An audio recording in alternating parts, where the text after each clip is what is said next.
Hey guys, how's it going? This is Natnator. Welcome back to your weekly dose of creepypasta. I have had a hell of a day today. Between a raging tummy ache and overtime at work, I'm just about ready to pass away.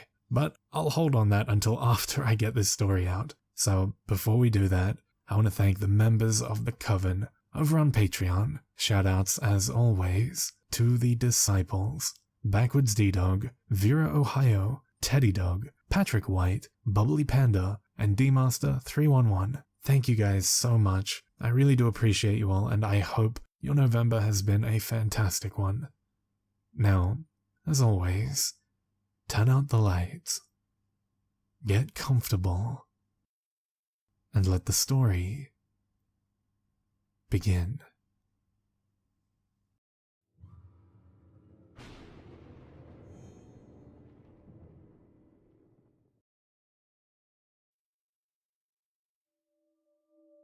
I've loved gardening ever since I was young. My mother was a gardener too. She taught me all of her tricks of the trade and got me to just love the taste of fresh produce. Not even that supermarket fresh, where they cover them with wax or make them look shiny and perfect, like they were photoshopped onto the shelves.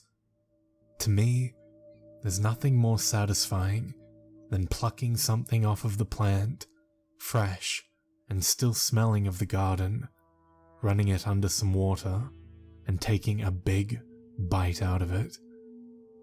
My mother and I tended to the garden a lot. It wasn't to the point of obsession, not like my dad teased us about it. We just planted the seeds, pulled the weeds, gave them water and something to give the soil an extra kick when it needed it. We mixed our own fertilizer, a secret recipe my mother taught me. My dad never liked being outside when we did it, though. He said we always stunk up the whole backyard when we mixed it. Neither of us minded that he didn't care to spend time in the garden. Garden time was strictly mother-daughter time.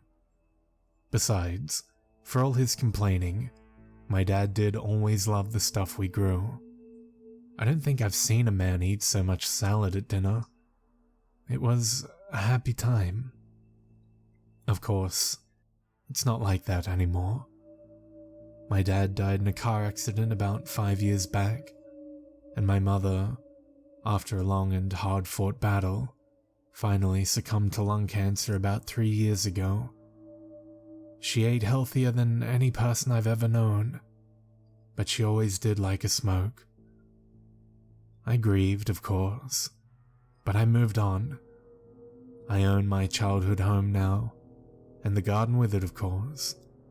I have plenty of friends, some of the crunchy granola type and some not. Much as I love fruits and veggies, I could never go vegetarian, or even vegan like my best friend Sasha started a few years back. I can't help it. I love burgers too much. So I've got a decent life, a normal job working in administration alongside my best friend Sasha in the same company. You might wonder why I don't work in a plant nursery or something like that, but well, it's like my dad always said, best to keep work and pleasure separate. I love my gardening, and it's a big hobby for me. But it's just that, a hobby. Well, a productive hobby anyway. I always grow too much to eat on my own, so I always end up giving a bunch away to my friends. They all love it. They literally eat it all up. Especially my tomatoes. Ever since I was little, my mum joked that I had a red thumb instead of a green one. Whenever I cared for and tended to tomato plants, they always grew big and beautiful and delicious. Every tomato season, each of them flourished and produced a big old bumper crop. I would have literal baskets of the things. In the peak of the season, my dining room looked like a farmer's market. That is, if a farmer's market only stocked up on tomatoes. All of my friends looked forward to it each year. When I told them I had some, word would spread fast, and soon I'd have my phone buzzing, people calling dibs on who would get some first. Believe me, I wasn't upset about this. Like I said, I grew a lot. Way too many for just one person to eat before they went bad. So I was happy to give a lot of them away. My friends loved them, and I was only too happy to share. The only one who ever really got overwhelming about them was Sasha. She loved them more than anyone else. I would make a mention of them and she'd get this look in her eye. She always seemed to know when they should start growing too. She tracked the growing seasons of things. I assumed it was to keep track of when the best produce would be in her favorite organic and health food stores. But she was always so adamant about tomato season. We'd be sitting next to each other at work, and she would listen to me talk. But I noticed she would subtly steer me toward the topic of my garden, and then she would start talking about health food, and how she loved the stuff I grew, and oh hey, wasn't it about time for my tomatoes to start growing? It wasn't a lie, and I always said yes. And how her eyes would always light up. She was always offering to help me out around my garden throughout the year, because she was someone who hated taking without exchange, and wanted to do something for all the stuff I grew and gave to her. She'd been like that all the time I knew her for. But she did get oddly fixated on my tomatoes. She'd work around them, care for them even better than the other plants around them. One time when I had to pull up a tomato plant because it got infested by bugs, I swear she looked like she was about to cry. And look, I know that it sounds weird that I lost a tomato plant with how much I touted myself at being good at growing them, but hey, I'm a gardener, not a miracle worker. Happens to the best of us. But if you want to know something weird, I'll tell you about later that day. It was late when she finally left, a basket full of produce from the day's work, and plenty of tomatoes, of course. I didn't stick around to watch her go. I just went inside the house, expecting her to leave through my back gate to where her car was parked on the street. But as I passed by a back window on my way to the kitchen, I glanced out and saw her, standing near the side of my house where I kept my garbage cans. And I kid you not, I swear, I saw her rifling through the trash and pulling out handfuls of half-grown, insect-riddled tomatoes. She ran off before I could go out and ask her about it, though.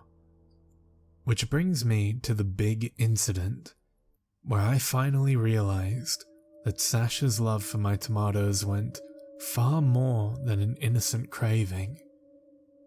I was going into my backyard to mix some compost on a warm summer night. I like doing my mulch when it's warm, courtesy of a tip from my mother. So I headed out with a 5-gallon bucket, half full of the usual materials I use for it, intending to make a beeline for my compost heap. All of a sudden, I hear a rustling from further in the garden. Used to the occasional occurrence of a rabbit or some other animal uprooting and eating my stuff, I picked up my shovel and stomped over there, intending to take care of whatever it was making all the racket.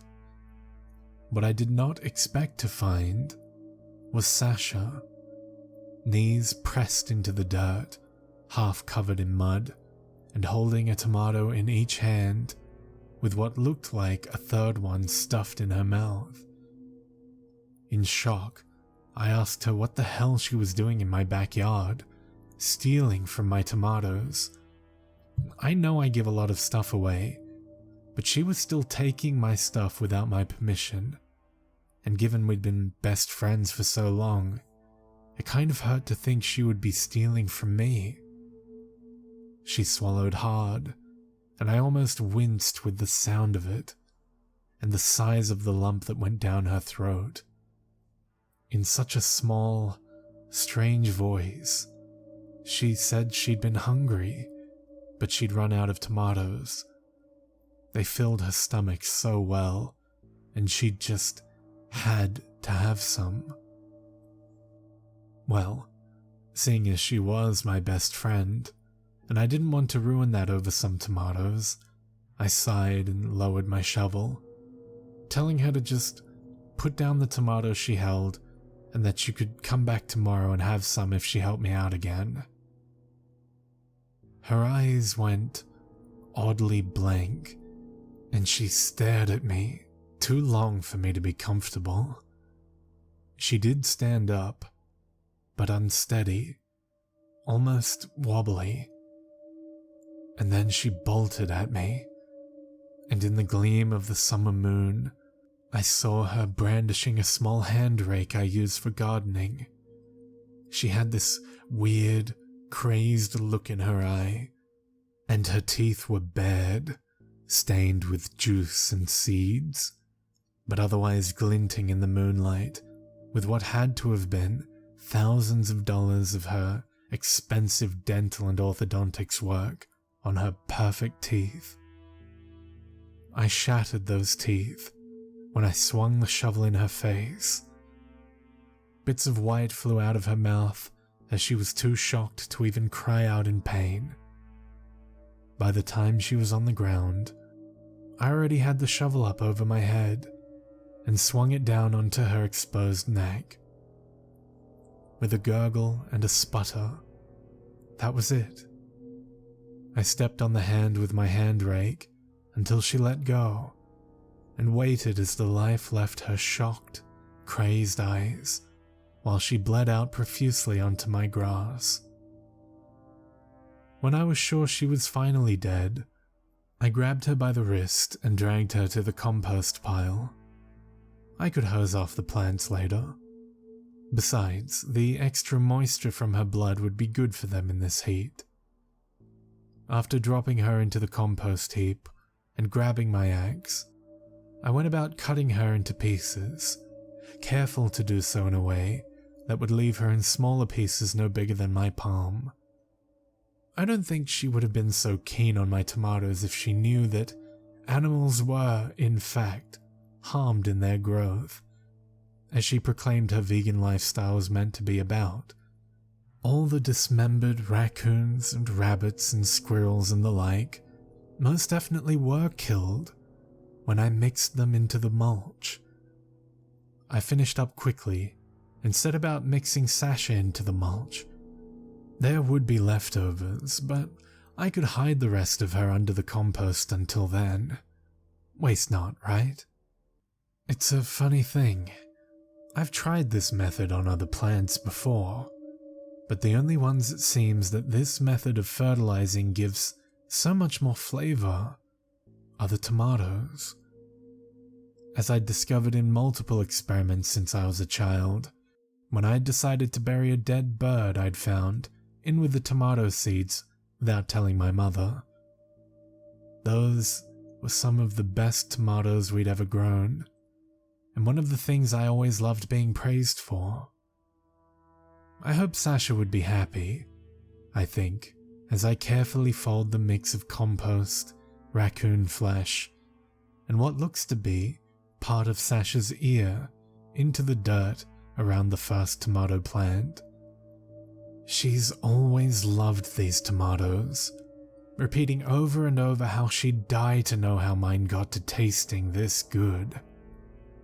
Not only should she likely know, now she'll be part of the process. I hope this next crop grows out soon enough. I can't wait to have everyone try one and see how this crop tastes.